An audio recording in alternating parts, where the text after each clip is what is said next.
अध्याय 11 विद्रोही और राज 1857 का आंदोलन और उसके व्याख्यान। 10 मई 1857 की दोपहर बाद मेरठ छावनी में सिपाहियों ने विद्रोह कर दिया। हलचल की शुरुआत भारतीय सैनिकों से बनी पैदल सेना से हुई थी, जो जल्द ही घुड़सवार फौज और फिर शहर तक फैल गए। शहर और आसपास के देहात के लोग सिपाहियों के साथ जुड़ गए। सिपाहियों ने शस्त्रागार पर कब्जा कर लिया, जहां हथियार और गोला बारूद रखे हुए थे। इसके बाद उन्होंने गोरों पर निशाना साधा और उनके बंगलों, साजो सामान को तहस नहस करना और जलाना फूंकना शुरू कर दिया। रिकॉर्ड दफ्तर, जेल, अदालत, डाकखाने, सरकारी खजाने जैसे सरकारी इमारतों को लूटकर तबाह किया जाने लगा। शहर को दिल्ली से जोड़ने वाली टेलीग्राफ लाइन काट दी गई। अंधेरा पसरते ही सिपाहियों का एक जत्था घोड़ों पर सवार होकर दिल्ली की तरफ चल पड़ा। यह जत्था 11 मई को तड़के लाल किले के फाटक पर पहुंचा। रमजान का महीना था। मुगल सम्राट बहादुर शाह नमाज पढ़कर और सहरी, रोजे के दिनों में सूरज उगने से पहले का भोजन खाकर उठे थे। उन्हें फाटक पर हो हल्ला सुनाई दिया। बाहर खड़े सिपाहियों ने जानकारी दी कि हम मेरठ के सभी अंग्रेज पुरुषों को मारकर आए हैं, क्योंकि वे हमें गाय और सूअर की चर्बी से लिपटे हुए कारतूस दांतों से खींचने के लिए मजबूर कर रहे थे। इससे हिंदू और मुसलमान सबका धर्म भ्रष्ट हो जाएगा। तब तक सिपाहियों का एक और जत्था दिल्ली में दाखिल हो चुका था और शहर के आम लोग उनसे जुड़ने लगे। बहुत सारे यूरोपियन लोग मारे गए। दिल्ली के अमीर लोगों पर हमले हुए और लूटपाट हुई। दिल्ली अंग्रेजों के नियंत्रण से बाहर जा चुकी थी। कुछ सिपाही लाल किले में दाखिल होने के लिए दरबार के शिष्टाचार का पालन किए बिना बेधड़क किले में घुस गए थे। उनकी मांग थी कि बादशाह उन्हें अपना आशीर्वाद दें। सिपाहियों से घिरे बहादुर शाह के पास उनकी बात मानने के अलावा और कोई चारा नहीं था। इस तरह इस विद्रोह ने एक वैधता हासिल कर ली, क्योंकि अब इसे मुगल बादशाह के नाम पर चलाया जा सकता था। बहादुर शाह का चित्र। 12 और 13 मई को उत्तर भारत में शांति रही, लेकिन जैसे ही यह खबर फैली कि दिल्ली पर विद्रोहियों का कब्जा हो चुका है और बहादुर शाह ने विद्रोह को अपना समर्थन दे दिया है, हालात तेजी से बदलने लगे। गंगा घाटी की छावनियों और दिल्ली के पश्चिम की कुछ छावनियों में विद्रोह के स्वर तेज होने लगे। विद्रोह का ढर्रा। ढर्रा मतलब तरीका। यदि इन विद्रोहों की तारीख के हिसाब से सिलसिलेवार रखा जाए तो ऐसा लगता है कि जैसे जैसे विद्रोह की खबर एक शहर से दूसरे शहर में पहुंचती गई, वैसे वैसे सिपाही हथियार उठाते गए। हर छावनी में विद्रोह का घटनाक्रम कमोबेश एक जैसा था। फिरंगी।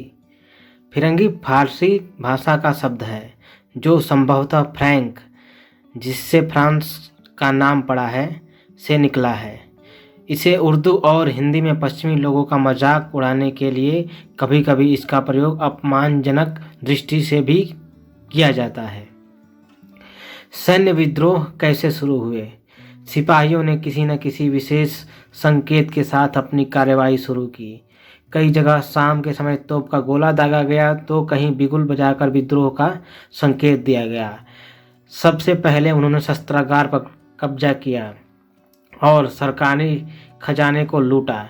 इसके बाद उन्होंने जेल, सरकारी खजाने, टेलीग्राफ दफ्तर, रिकॉर्ड रूम, बंगलों, तमाम सरकारी इमारतों पर हमला किया और सारे रिकॉर्ड जलाते गए। गोरों से संबंधित हर चीज़ और हर शख्स हमले का निशाना बना था।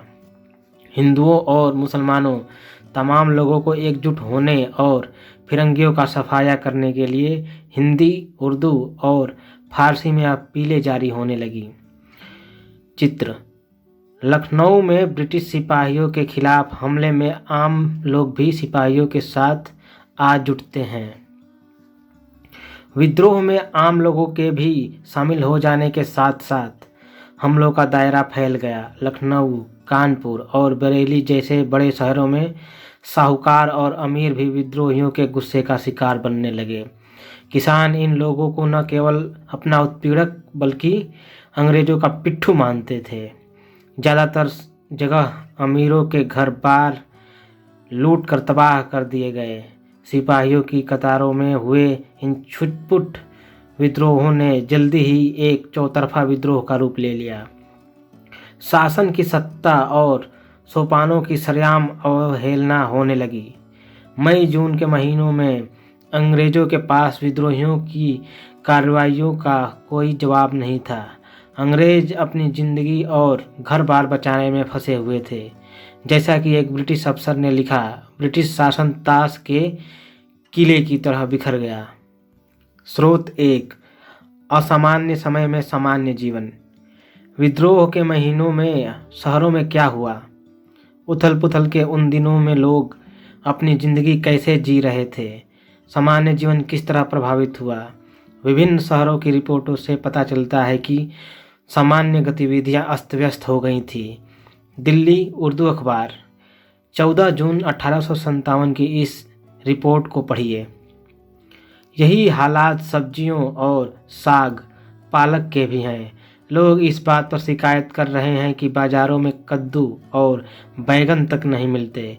आलू और अरबी अगर मिलती भी है तो बासी सड़ी, जिसे कुंजड़ों सब्जी बेचने वाले ने रोक कर जमा कर रखा हुआ था। शहर में स्थिति बाग बगीचों से कुछ माल चंद इलाकों तक पहुंच जाता है, लेकिन गरीब और मध्य वर्ग वाले उन्हें देखकर बस होठों पर जीभ फिरा कर रह जाते हैं, क्योंकि वे चीज़ें खास लोगों के लिए ही हैं। यहाँ एक और चीज़ पर ध्यान दिया जाना चाहिए जिससे लोगों को बड़ा नुकसान हो रहा है। मामला यह है कि पानी भरने वालों ने पानी भरना बंद कर दिया है। गरीब शरीफ लोग खुद घड़ों में पानी भर कर लाते हैं और तब जाकर घर में खाना बनता है। हलाल खोर हराम खोर हो गए हैं। कई दिनों से बहुत सारे मोहल्लों में कोई आमदनी नहीं हुई है और यही हालात बने रहे तो गंदगी, मौत और बीमारियां शहर की आबो हवा खराब कर देंगी और शहर महामारी की गिरफ्त में आ जाएगा। यहाँ तक कि आसपास के इलाके भी इसकी चपेट में आ जाएंगे। इन दोनों रिपोर्टों तथा उस दौरान दिल्ली के हालात के बारे में इस अध्याय में दिए गए विवरणों को पढ़ें। याद रखें कि अखबारों में छपी खबरें अक्सर पत्रकार के पूर्वाग्रह या सोच से प्रभावित होती हैं। इस आधार पर बताएं कि दिल्ली उर्दू अखबार लोगों की गतिविधियों को किस नज़र से देखता था। आप समझ सकते हैं कि इसमें गालियाँ दी गई हैं, इसमें हलाल खोर और हराम खोर जैसे शब्द इस्तेमाल किए गए हैं। संचार के माध्यम। अलग अलग स्थानों पर विद्रोह के ढर्रे में समानता की वजह आंशिक रूप से उसकी योजना और समन्वय में निहित थी। इसमें कोई शक नहीं कि विभिन्न छावनियों के सिपाहियों के बीच अच्छा संचार बना हुआ था।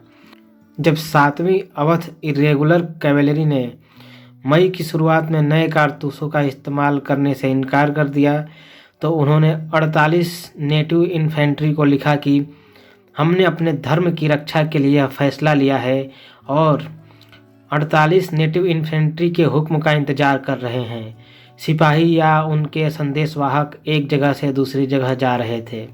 लब्बो-लुआब ये है कि लोग बस बगावत के मंसूबे गढ़ रहे थे और उसी के बारे में बात कर रहे थे। उन्हें एक बहाना मिल गया था ये बगावत करने का, और क्योंकि वो त्रस्त आ चुके थे ब्रिटिश के ढर्रे से, उनके लूट खसोट से। सिस्टन और तहसीलदार। विद्रोह और सैनिक अवज्ञा के संदर्भ में सीतापुर के देसी ईसाई पुलिस इंस्पेक्टर फ्रांसवा सिस्टन का अनुभव हमें बहुत कुछ बताता है। वह मजिस्ट्रेट के पास शिष्टाचारवश मिलने सहारनपुर गया हुआ था। सिस्टन हिंदुस्तानी कपड़े पहना था और आलथी पालथी मारकर बैठा था। इसी बीच बिजनौर का एक मुस्लिम तहसीलदार कमरे में दाखिल हुआ। जब उसे पता चला कि सिस्टन अवध में तैनात हैं तो उसने पूछा, क्या खबर है अवध की, काम कैसा चल रहा है?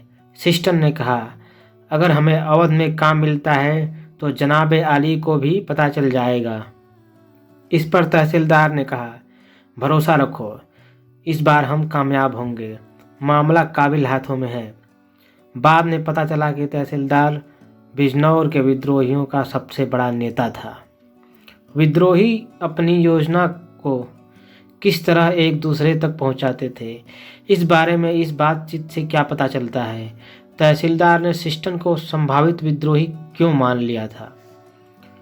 विद्रोहों की बनावट और जिन साक्ष्यों के आधार पर ऐसा लगता है कि इन विद्रोहों में एक योजना और समन्वय था, उनको देखकर कुछ अहम सवाल खड़े होते हैं। ये योजनाएं कैसे बनाई गईं?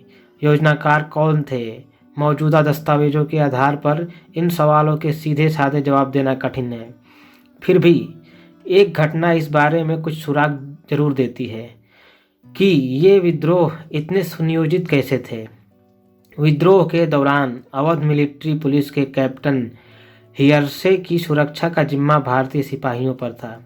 जहां कैप्टन हियर्से तैनात था, वहीं 41वीं नेटिव इन्फेंट्री भी तैनात थी। इन्फेंट्री की दलील थी कि क्योंकि वे अपने तमाम गोरे अफसरों को खत्म कर चुके हैं, इसलिए अवध मिलिट्री का फर्ज बनता है कि या तो वे हियर्से को मौत की नींद सुला दें या उसे गिरफ्तार कर 41वीं नेटिव इन्फेंट्री के हवाले कर दें। मिलिट्री पुलिस ने दोनों दलीलें खारिज कर दी। अब यह तय किया गया कि इस मामले को हल करने के लिए हर रेजिमेंट के देसी अफसरों की एक पंचायत बुलाई जाए। इस विद्रोह के शुरुआती इतिहासकारों में से एक चार्ल्स बाल ने लिखा है कि पंचायतें रात को कानपुर सिपाही लाइनों में जुटती थीं। इसका मतलब है कि सामूहिक रूप से कुछ फैसले जरूर लिए जा रहे थे, क्योंकि सिपाही लाइनों में रहते थे और सभी की जीवन शैली एक जैसी थी, और क्योंकि उनमें बहुत सारे प्रायः एक ही जाति के होते थे, इसलिए इस बात का अंदाज़ा लगाना मुश्किल नहीं है कि वे इकट्ठा बैठकर अपने भविष्य के बारे में फैसले ले रहे होंगे। ये सिपाही अपने विद्रोह के कर्ता धर्ता खुद ही थे, नेता और अनुयायी अर्थात उनके मानने वाले। अंग्रेजों से लोहा लेने के लिए नेतृत्व और संगठन जरूरी थे। इन लक्ष्यों को हासिल करने के लिए विद्रोहियों ने कई बार ऐसे लोगों की शरण ली जो अंग्रेजों से पहले नेताओं की भूमिका निभाते थे। जैसा कि हम पीछे देख चुके हैं, मेरठ के सिपाहियों ने सबसे पहले जो काम किए उनमें से एक यह था कि वे फौरन दिल्ली गए और उन्होंने बूढ़े हो चुके मुगल बादशाह से विद्रोह का नेतृत्व स्वीकार करने की दरख्वास्त की। लेकिन इस निवेदन पर सहमति हासिल करने में भी वक्त लगा। बहादुर शाह इस खबर पर भयभीत और बेचैन दिखाई दिए। बहादुर शाह ने नाम मात्र का नेता बनने की जिम्मेदारी भी तब स्वीकार की जब कुछ सिपाही शाही शिष्टाचार की अवहेलना करते हुए जबरन लाल किले के मुगल दरबार में जा घुसे और बहादुर शाह के पास वाकई कोई चारा नहीं बचा था। रानी लक्ष्मीबाई एक प्रचलित चित्र, ये चित्र लगभग हर जगह दिखाई देता है रानी लक्ष्मीबाई जी का।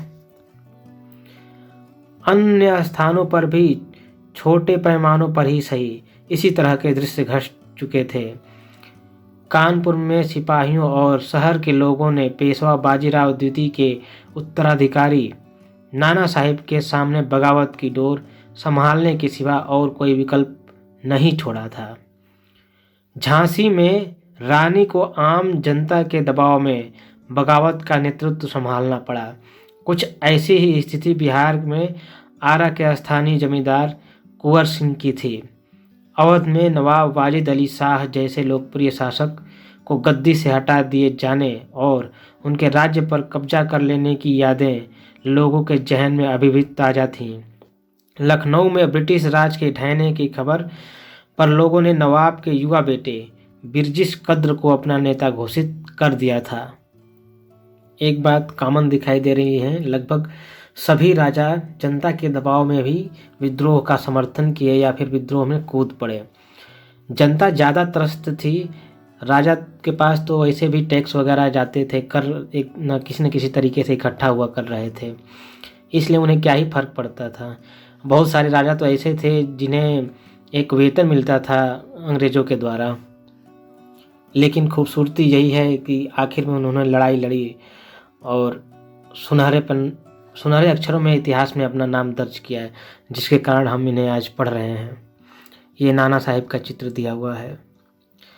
सभी जगहों पर नेता दरबारों से जुड़े व्यक्ति, रानियां, राजा, नवाब, तालुकदार नहीं थे। अक्सर विद्रोह का संदेश आम पुरुषों एवं महिलाओं के जरिए और कुछ स्थानों पर धार्मिक लोगों के जरिए भी फैल रहा था। मेरठ से इस आशय की खबरें आ रही थी कि वहां हाथी पर सवार एक फकीर को देखा गया था, जिससे सिपाही बार बार मिलने जाते थे।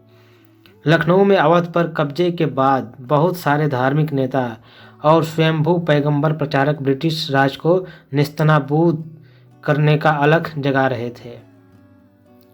अन्य स्थानों पर किसानों, जमींदारों और आदिवासियों को विद्रोह के लिए उकसाते हुए कई स्थानीय नेता सामने आ चुके थे।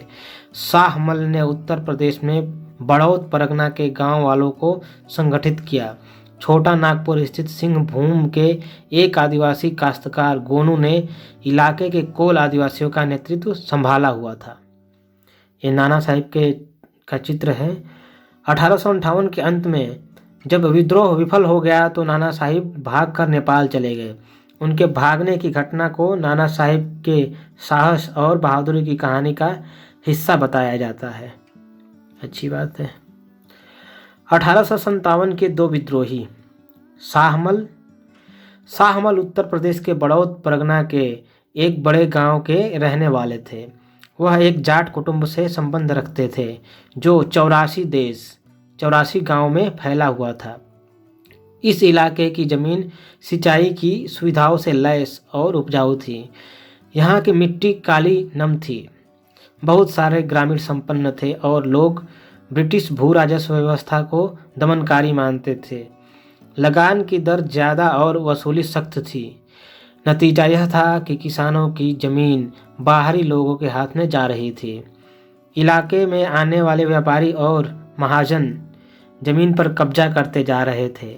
शाहमल ने 84 देश के मुखियाओं और काश्तकारों को संगठित किया। इसके लिए उन्होंने रात के साये में गांव-गांव जाकर बात की और लोगों को अंग्रेजों के खिलाफ विद्रोह के लिए तैयार किया। बहुत सारे दूसरे स्थानों की तरह यहाँ भी अंग्रेजों के खिलाफ आंदोलन एक व्यापक विद्रोह में तब्दील हो गया। अब विरोध उत्पीड़न और अन्याय के तमाम चिन्हों के खिलाफ होने लगा। किसान अपने खेत छोड़कर निकल पड़े और महाजनों व व्यापारियों के घर बार लूटने लगे। बेदखल भूस्वामियों ने छीन चुकी जमीनों पर दोबारा कब्जा कर लिया।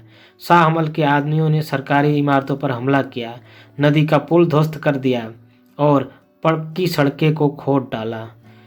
इसकी एक वजह यह थी कि वे सरकारी फौजों का रास्ता रोकना चाहते थे और दूसरी वजह यह कि पुलों और सड़कों को ब्रिटिश शासन का प्रतीक माना जाता था। उन्होंने दिल्ली में विद्रोह करने वाले सिपाहियों को रसद पहुंचाई और ब्रिटिश हेडक्वार्टर व मेरठ के बीच तमाम सरकारी संचार बंद कर दिया। स्थानीय स्तर पर राजा कहलाने वाले शाहमल ने एक अंग्रेज अफसर के बंगले में डेरा डाला, उसे न्याय भवन का नाम दिया और वहीं से झगड़ों और विवादों का फैसला करने लगे। उन्होंने गुप्तचरी का भी हैरतअंगेज नेटवर्क स्थापित कर लिया था। कुछ समय के लिए लोगों को लगा कि फिरंगी राज खत्म हो चुका है और उनका राज आ गया है। जुलाई 1857 में शाहमल को युद्ध में मार दिया गया। मौलवी अहमदुल्लाह शाह 1857 के विद्रोह में अहम भूमिका निभाने वाले बहुत सारे मौलवियों में से एक थे। हैदराबाद में शिक्षित शाह काफ़ी कम उम्र में ही उपदेशक बन गए थे। 1856 में उन्होंने अंग्रेजों के खिलाफ जिहाद का प्रचार करते और लोगों को विद्रोह के लिए तैयार करते हुए गांव-गांव जाते देखा गया था। वे एक पालकी में बैठकर चलते थे। पालकी के आगे आगे ढोल और पीछे उनके समर्थक होते थे, इसलिए उन्हें लोग बाग डंका शाह करने लगे थे।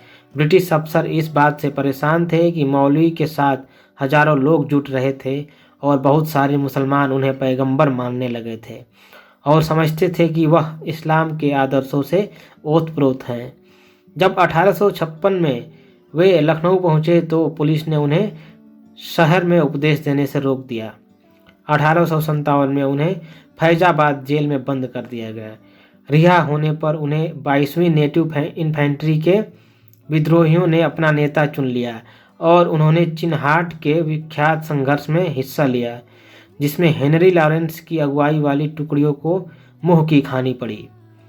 मौली साहब को उनकी बहादुरी और ताकत के लिए जाना जाता था। बहुत सारे लोग मानते थे कि उनको कोई नहीं हरा सकता, उनके पास जादुई शक्तियां हैं और अंग्रेज उनका बाल भी बांका नहीं कर सकते। काफ़ी हद तक इसी विश्वास के कारण उन्हें लोगों में इतना अधिकार प्राप्त था। अफवाहें और भविष्यवाणियाँ। तरह तरह की अफवाहों और भविष्यवाणियों के जरिए लोगों को उठ खड़ा होने के लिए उकसाया जा रहा था।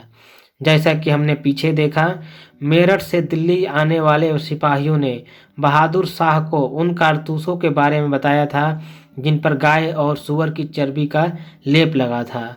उनका कहना था कि अगर वे इन कारतूसों को मुंह से लगाएंगे तो उनकी जाति और मजहब दोनों भ्रष्ट हो जाएंगे। सिपाहियों का इशारा इनफील्ड राइफल के उन कारतूसों की तरफ था जो हाल ही में उन्हें दिए गए थे। अंग्रेजों ने सिपाहियों को लाख समझाया कि ऐसा नहीं है, लेकिन यह अफवाह उत्तर भारत की छावनियों में जंगल की आग की तरह फैलती चली गई। इस अफवाह का स्रोत ढूंढा जा सकता है।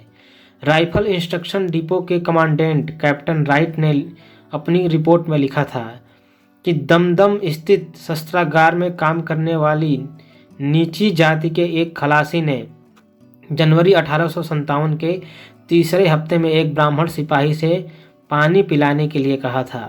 ब्राह्मण सिपाही ने यह कहकर अपने लोटे से पानी पिलाने के लिए इनकार कर दिया कि नीची जाति के छूने से लोटा अपवित्र हो जाएगा।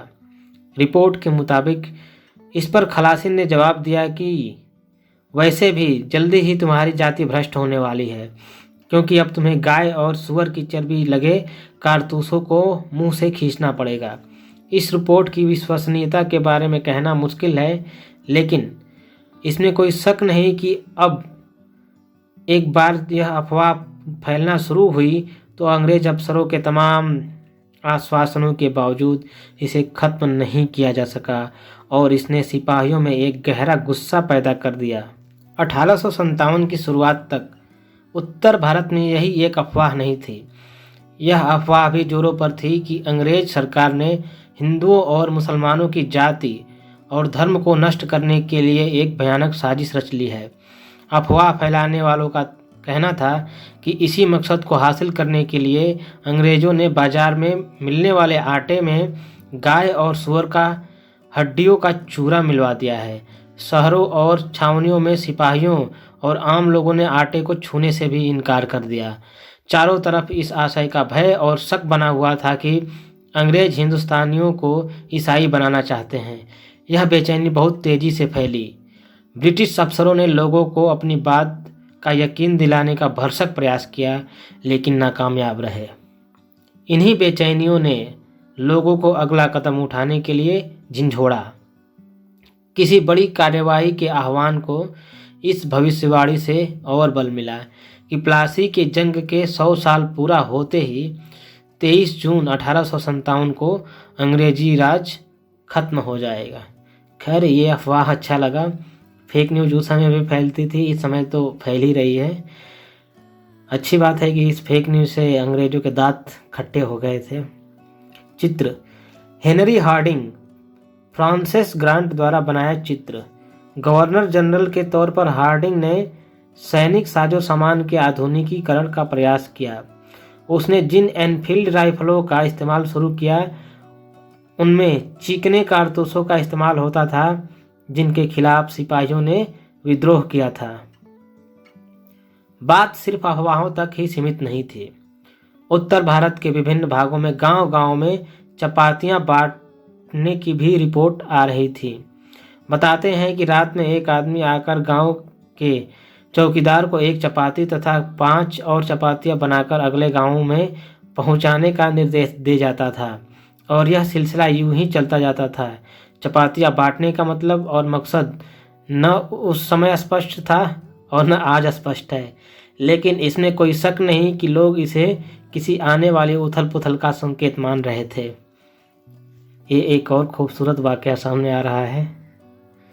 अच्छी बात है, रोटी फैला फैला के अब जो भी देना चाह रहे हों, कोई सबूत नहीं मिला होगा ऐतिहासिक प्रमाण कि आखिर हो क्या रहा है, लेकिन उस शक में रहे होंगे कि हो जरूर कुछ न कुछ हो रहा है। लोग अफवाहों पर विश्वास क्यों कर रहे थे? इतिहास में अफवाहों और भविष्यवाणियों की ताकत को सिर्फ इस आधार पर नहीं समझा जा सकता कि वे वाकई सच थी या नहीं। हमें देखना यह चाहिए कि जो उन पर यकीन कर रहे थे उनकी मानसिकता के बारे में इनसे क्या पता चलता है। ये अफवाहें और भविष्यवाणियाँ उनके भय, उनकी आशंकाओं, उनके विश्वासों और प्रतिबद्धताओं के बारे में क्या बताती हैं। अफवाह तभी फैलती हैं जब उनमें लोगों के जहन में गहरे दबे डर और संदेह की अनुभूति सुनाई देती है। अच्छा, हाल ही के वर्षों में मुझे लग रहा है 3-4 साल पहले एक अफवाह फैली थी कि नमक बहुत ज़्यादा महंगा होने वाला है, तो रातों रात लोगों ने कई कई किलो अपने घर नमक रखना स्टार्ट कर दिया था। बाद में सरकार को एक मैसेज कन्वे करना पड़ा कि नहीं, ऐसी कोई बात नहीं है। चैनलों पर उस दिन पूरे शाम को एक ही खबर छाई थी कि नमक लोग बोरी बोरी उठा के लेके जा रहे हैं। आगे चलते हैं। अगर 1857 की इन अफवाहों को 1820 के दशक से अंग्रेजों द्वारा अपनाई जा रही नीतियों के संदर्भ में देखा जाए तो उनका मतलब ज़्यादा आसानी से समझा जा सकता है। जैसा कि आपको मालूम होगा, governor general Lord William Bentinck के नेतृत्व में उसी समय में ब्रिटिश सरकार पश्चिमी शिक्षा, पश्चिमी विचारों और पश्चिमी संस्थानों के जरिए भारतीय समाज को सुधारने के लिए खास तरह की नीतियां लागू कर रही थी। भारतीय समाज के कुछ तबकों की सहायता से उन्होंने अंग्रेजी माध्यम के स्कूल, कॉलेज और विश्वविद्यालय स्थापित किए, जिनमें पश्चिमी विज्ञान और उदार कलाओं, लिबरल आर्ट्स के बारे में पढ़ाया जाता था। अंग्रेजों ने सती प्रथा को खत्म करने 1829 और हिंदू विधवा विवाह को वैधता देने के लिए कानून बनाए थे। शासकीय दुर्बलता और दत्तकता को अवैध घोषित कर देने जैसे बहानों के जरिए अंग्रेजों ने न केवल अवध बल्कि झांसी और सतारा जैसी बहुत सारी दूसरी रियासतों को भी कब्जे में ले लिया था। जैसे ही ऐसी कोई रियासत या इलाका उनके कब्जे में आता था, वहां अंग्रेज अपने ढंग की शासन व्यवस्था, अपने कानून, भूमि विवादों के निपटारे की अपनी पद्धति और भू राजस्व वसूली की अपनी व्यवस्था को लागू कर देते थे। उत्तर भारत के लोगों पर इन सब कार्रवाइयों का गहरा असर हुआ। लोगों को लगता था कि वे अब जिन चीज़ों की कद्र करते थे, जिनको पवित्र मानते थे, चाहे राजे रजवाड़े हों, सामाजिक धार्मिक रीति रिवाज हों या भूस्वामित्व, लगान अदायगी की प्रणाली हो, उन सबको खत्म करके एक ऐसी व्यवस्था लागू की जा रही थी जो ज़्यादा हृदयहीन, पराई और दमनकारी थी। चर्चा कीजिए। इस भाग को एक बार और पढ़िए तथा विद्रोह के दौरान नेता कैसे उभरते थे, इस बारे में समानताओं और भिन्नताओं की व्याख्या कीजिए। किन्हीं दो नेताओं के बारे में बताइए कि आम लोग उनकी तरफ क्यों आकर्षित हो जाते थे। इस सोच को ईसाई प्रचारकों की गतिविधियों से भी बल मिल रहा था। ऐसे अनिश्चित हालात में अफवाहें रातों रात फैल रही थी। सन 1857 के विद्रोह के आधार का विस्तार से पता लगाने के लिए आइए अवध का जरा नज़दीकी से अध्ययन कीजिए। अवध 1857 के इस भव्य नाटक का बड़ा केंद्र था। 1857 की क्रांति में मुझे एक कमी यह लगती है कि कोई केंद्रित नेतृत्व नहीं था। जैसे कि बाद में गांधी जी आए और भारत को यूनाइट कर दिया था उन्होंने। उनकी बात जो भी चीज़ें कहते थे पूरे देश तक जाती थी और लोग उस पर स्टैंड लेते थे। इसी कारण से बहुत बड़े बड़े आंदोलन उनके सफल हुए। 1857 में बल तो था, बहुत ज़्यादा स्ट्रेंथ था, लोगों ने लगाया, लेकिन अंतर यही था कि अलग अलग जगह लड़ रहे थे, संगठित होकर नहीं लड़े। यदि कहीं एक केंद्रीय सत्ता के साथ कोई एक आदमी इसे लीड कर रहा होता तो शायद स्वतंत्रता उसी समय मिल जाती। एक संभावना मुझे लगता है कि बन सकती थी। यदि आपने वो लकड़ी वाली कहानी सुनी होगी कि लकड़ी का यदि गट्ठर आप नहीं तोड़ पाते हैं, लेकिन एक एक छोटी छोटी लकड़ी तोड़ लेते हैं। तो अंग्रेज़ों के लिए आसान पड़ा कि अलग अलग जगह पे अलग अलग नेतृत्व करने वाले नेताओं को पकड़ा गया और कुछ लोगों को जेल में डाल दिया गया और कुछ लोगों को मार दिया गया।